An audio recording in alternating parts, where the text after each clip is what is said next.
একটু পানি হইলে জলাবদ্ধ সৃষ্টি হয়। এখানে মানে বাচ্চা কাচ্চা সকালে আমরা মাদ্রাসা যাই, অনেক ধরনের সমস্যা মানে দেখা যাচ্ছে স্কুল ড্রেস বোরকা সব কিছু ভিজায় যায়। ড্রেনের পানি তো যাইতে অনেক সময় লাগে। এটা আমরা চাচ্ছি খুব তাড়াতাড়ি ড্রেনটা পরিষ্কার হোক, রাস্তাটার একটু মেরামতের একটু চাচ্ছি। একটু হাঁটলে চুলকানি, অনেক ধরনের সমস্যা, জ্বর মশা অনেক কিছু প্রবলেম হয় এখানে। আমরা চাচ্ছি এটা তাড়াতাড়ি একটু হোক। দেখা যায় সামান্য একটু পানি হলে, বৃষ্টি হলে দেখা যায় যে এই রাস্তা পুরোটাই পানি হয়ে যায়। প্রতি বছরেই এমন। এখন যদি কর্তৃপক্ষ দেখে এই দিকে যদি না তাকায় তাহলে আমরা কি করব? করার কিছু নেই। আমাদের সাধারণ জনগণ এই বিষয়ে তো আমাদের করার কিছুই নেই। আমাদের শুধু দুর্ভোগ পোয়াতে হচ্ছে। আমরা চাচ্ছি যে রংপুর সিটি কর্পোরেশনের যারা দায়িত্বে আছেন তারা আমাদের এইটা যেন খুব দ্রুত নিরসনের ব্যবস্থা করে। অবস্থা খুব খারাপ, একেবারে হাঁটু পানি বা তার উপরে পানি। ড্রেনে ভর্তি, ড্রেন ছোট, পানি পাস হয় না।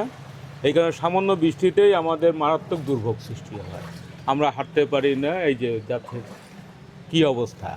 আমরা চাই ড্রেন বড় হোক, ড্রেন পরিষ্কার থাক সবসময়, যেন এই অল্প বৃষ্টিতেই যেন পানি না যায়। জলাবদ্ধতাটা এটা অল্প একটু বৃষ্টিতেই জলাবদ্ধতা তৈরি হয়।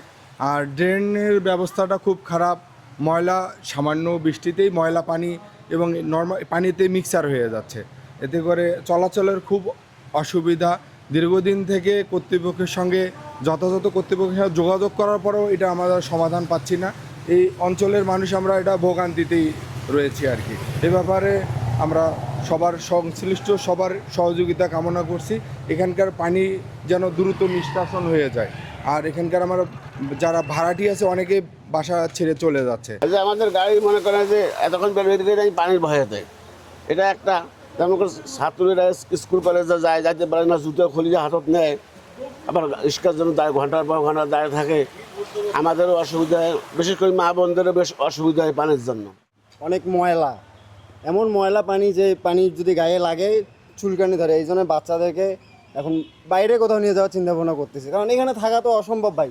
যে অবস্থা, আর বাসা বাড়িতে তো আমাদের যে বাসা সামনে, বাসার তো একবারে পানি মনে করেন এক হাঁটু পানি ভর্তি ভাই। আর একটু গেলেই মনে করেন যে বিছানায় পানি পৌঁছাবে। এই যে ড্রেন, এই ড্রেনের দেখেন, আপনি দেখেন ড্রেনের উপরেই পানি। যদি ড্রেনের উপরেই পানি থাকে তাহলে আমরা কোথায় যাব?